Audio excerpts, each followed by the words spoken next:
এবার বাংলাদেশ স্টাইলে তানজানিয়ার প্রেসিডেন্ট নির্বাচনে ব্যাপক সহিংসতা বিক্ষোভ, নিরাপত্তা বাহিনীর সাথে সংঘর্ষে ৭০০ নিহতের দাবি, অস্থিরতার মধ্যেই নির্বাচনের প্রাথমিক ফলাফল ঘোষণা। আবারও উত্তপ্ত হয়ে উঠেছে লেবানন ইসরায়েল সীমান্ত, নেতানিয়াহুর যুদ্ধবিমান থেকে মুহুর্মুহুর বোমা বর্ষণ, যে কোনো আগ্রাসন মোকাবেলায় বৈরুত প্রশাসনের নজিরবিহীন নির্দেশনা জারি। রাশিয়া ইউক্রেন যুদ্ধের মোড় ঘোরাতে এবার কিয়েভকে দূরপাল্লার টমাহক ক্ষেপণাস্ত্র দিতে যাচ্ছে পেন্টাগন। অপেক্ষা শুধু ট্রাম্পের অনুমোদনের। রুশ প্রেসিডেন্ট পুতিনের চাপে এমন সিদ্ধান্ত বলছেন বিশ্লেষকরা। প্রবল তাণ্ডবের পর দুর্বল হয়ে পড়েছে শতাব্দীর সবচেয়ে শক্তিশালী ঘূর্ণিঝড় মেলিসা। বিধ্বস্ত কয়েক লাখ ঘরবাড়ি, রেখে যাওয়া ধ্বংসস্তূপ দেখে অবাক বাসিন্দারা। যুক্তরাষ্ট্রের প্রশাসনিক শাটডাউনে খাদ্য সরবরাহে নেমে এসেছে বিপর্যয়। উদ্বেগ আতঙ্কের মধ্যেই নিউ ইয়র্কে জরুরি অবস্থা জারি। সহিংসতা, রক্তপাত আর দমননীতির অভিযোগে উত্তপ্ত আফ্রিকার দেশ তানজানিয়া। প্রেসিডেন্ট নির্বাচনকে ঘিরে ভয়াবহ বিক্ষোভে নিহতের সংখ্যা বেড়ে ৭ শতাধিক বলে দাবি করছে বিরোধী দল, যদিও সরকারি সূত্র ও জাতিসংঘের তথ্যে ভিন্ন চিত্র দেখা যাচ্ছে।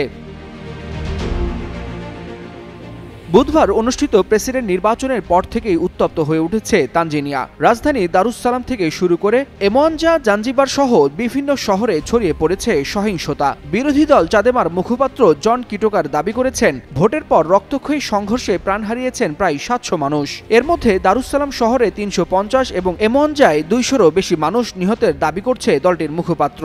তবে অ্যামনেস্টি ইন্টারন্যাশনাল জানিয়েছে তারা অন্তত ১০০ জন মানুষ নিহত হওয়ার তথ্য পেয়েছে।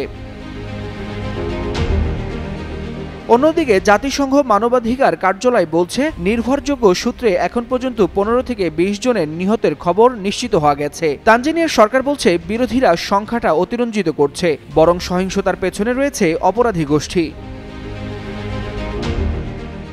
বিক্ষোভ দমনে দেশজুড়ে কারফিউ জারি, সেনা ও পুলিশ মোতায়েন করা হয়েছে, বন্ধ করে দেওয়া হয়েছে ইন্টারনেট সংযোগ। প্রত্যক্ষদর্শীদের ভাষ্য, বিক্ষোভকারীদের উপর গুলি ও টিয়ার গ্যাস ব্যবহার করেছে নিরাপত্তা বাহিনী।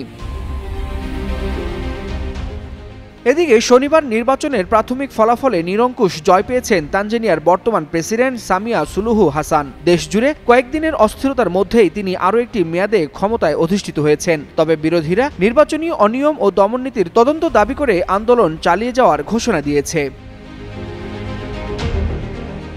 ওয়ালিউল হাসানাত, যুগান্তর নিউজ। দশকের পর দশক ধরে লেবানন ও ইসরায়েলের সম্পর্ক উত্তেজনা, সংঘাত আর অবিশ্বাসের জালেবন্দী। দক্ষিণ লেবাননের সীমান্ত অঞ্চল বরাবরই ইসরায়েলি অভিযানের লক্ষ্যবস্তুতে পরিণত হয়, আর সেই সংঘাতের কেন্দ্রবিন্দুতে রয়েছে লেবাননের বিদ্রোহী গোষ্ঠী ও ইসরায়েলি বাহিনীর অন্তহীন পাল্টাপাল্টি হামলা। সাম্প্রতিক উত্তেজনার সূচনা ঘটে লেবাননের ব্লেইদা শহরে ইসরায়েলি বাহিনীর একটি স্থল অভিযানের মাধ্যমে। ১ কিলোমিটারের ভিতরে প্রবেশ করে ইসরায়েলি সেনারা, পৌর কার্যালয়ে চালায় হামলা। এতে একজন স্থানীয় কর্মচারী নিহত হন। এর পরপরই ইসরায়েলি যুদ্ধবিমান আবার দক্ষিণ লেবাননে বোমা বর্ষণ করে। দাবি করে তারা বিদ্রোহী গোষ্ঠী সংশ্লিষ্ট অবকাঠামো লক্ষ্য করে হামলা চালায়। এই ঘটনার পর লেবাননের প্রেসিডেন্ট জেনারেল জোসেফ আউন এক নজরবিহীন নির্দেশ জারি করেন। সেনাবাহিনীকে ইসরায়েলের যে কোনো অনুপ্রবেশের বিরুদ্ধে সরাসরি মোকাবেলার আহ্বান জানান তিনি। লেবানিজ সেনাবাহিনীও এই হামলাকে সার্বভৌমত্বের লঙ্ঘন ও জাতিসংঘ নিরাপত্তা পরিষদের ১৭০১ নম্বর প্রস্তাবে অবমাননা বলে নিন্দা জানায়। তবে প্রশ্ন উঠেছে, লেবাননের সেনাবাহিনী কি আসলে ইসরায়েলের মোকাবেলায় প্রস্তুত? সামরিক সক্ষমতার দিক থেকে লেবানন অনেক পিছিয়ে। প্রায় ৫০,০০০ সদস্যের এই বাহিনীর হাতে নেই কোনো যুদ্ধবিমান, রয়েছে কেবল সীমিত সংখ্যক পুরনো ট্যাঙ্ক ও হেলিকপ্টার। মার্কিন যুক্তরাষ্ট্র তাদের প্রধান সহায়তাকারী হলেও সেই সহায়তা মূলত হালকা অস্ত্র ও বেতনের মধ্যে সীমিত। অন্যদিকে লেবাননের সেনাবাহিনীকে বশীভূত ও নির্ভরশীল বাহিনী হিসেবে দেখছেন ইসরায়েলি বিশ্লেষকরা। ইসরায়েলের অবসরপ্রাপ্ত জেনারেল আসাফ ওরিয়ন বলেন, এই বাহিনী পশ্চিমা সহায়তা ছাড়া টিকে থাকতে পারবে না। এমন বাস্তবতায় লেবাননের প্রেসিডেন্টের নির্দেশ অনেকের চোখে প্রতীকী পদক্ষেপ, যা মূলত ইসরায়েলকে সতর্ক করার রাজনৈতিক বার্তা।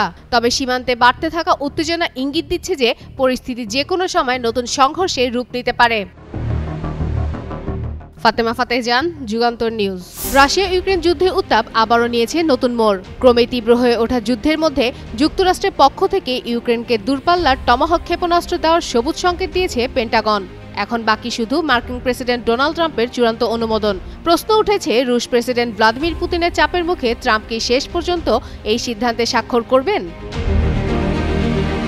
দীর্ঘদিন ধরেই কিয়েভ টমাহক ক্রুজ মিসাইলের জন্য ওয়াশিংটনের দ্বারস্থ ছিল। প্রায় 1000 মাইল দূরের লক্ষ্যবস্তুতে আঘাত হানতে সক্ষম এই ক্ষেপণাস্ত্র। রাশিয়ার গভীরে অবস্থিত তেল ও জ্বালানি স্থাপনাগুলোতে হামলার ক্ষেত্রে এটি বড় ভূমিকা রাখতে পারে। পেন্টাগনের মূল্যায়ন অনুযায়ী এই অস্ত্র সরবরাহে যুক্তরাষ্ট্রের নিজস্ব অস্ত্র ভাণ্ডারে কোনো প্রভাব পড়বে না।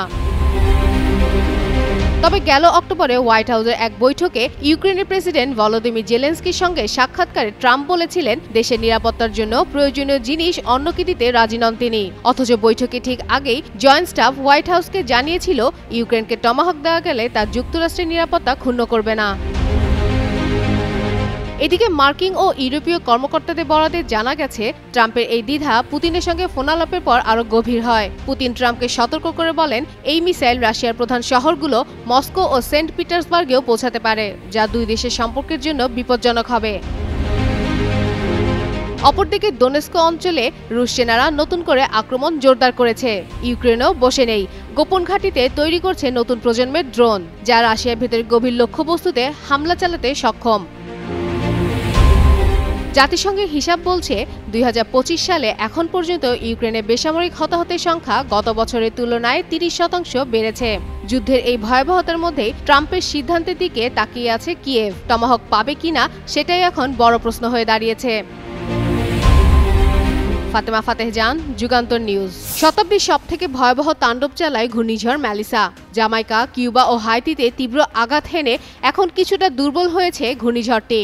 মার্কিন জাতীয় হারিকেন কেন্দ্র NHC এর তথ্য মতে গেল 31 অক্টোবর ম্যালিসা আর ট্রপিক্যাল ঘূর্ণিঝড় নেই।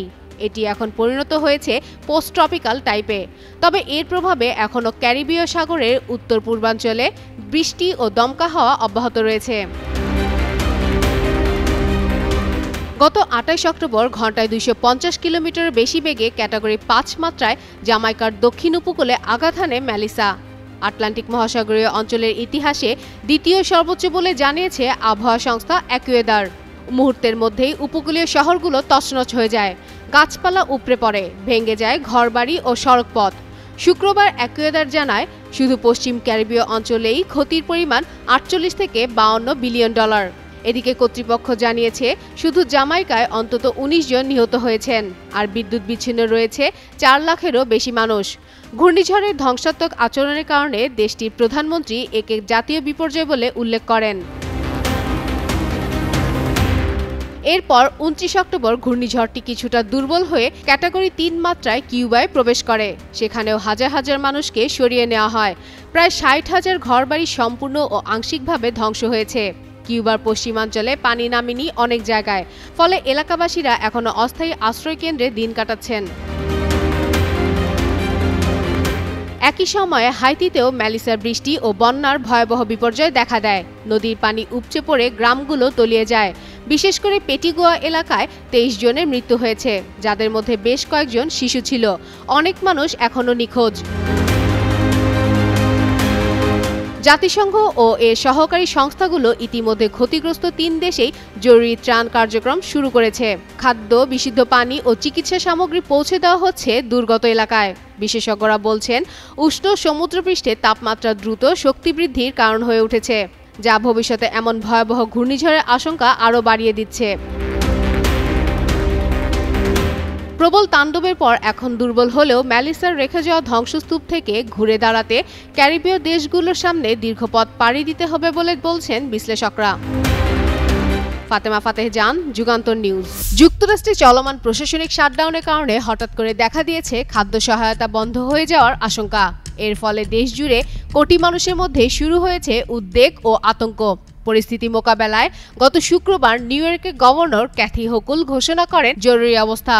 তিনি জানিয়েছেন, রাজ্য সরকার জরুরি তহবিল থেকে $6.50 লাখ বরাদ্দ দিচ্ছে ফুড ব্যাংক ও স্কুল খাদ্য কর্মসূচির জন্য। প্রেসিডেন্ট ডোনাল্ড ট্রাম্প প্রশাসন চলমান শাটডাউনের সময় supplemental nutrition assistant programme SNAP বা খাদ্য সহায়তা তহবিল স্থগিত রাখার ঘোষণা দিয়েছে। এই তহবিলের ওপর নির্ভরশীল প্রায় 4,20,00,000 আমেরিকান নাগরিক এখন খাদ্য অনিশ্চয়তার মুখে।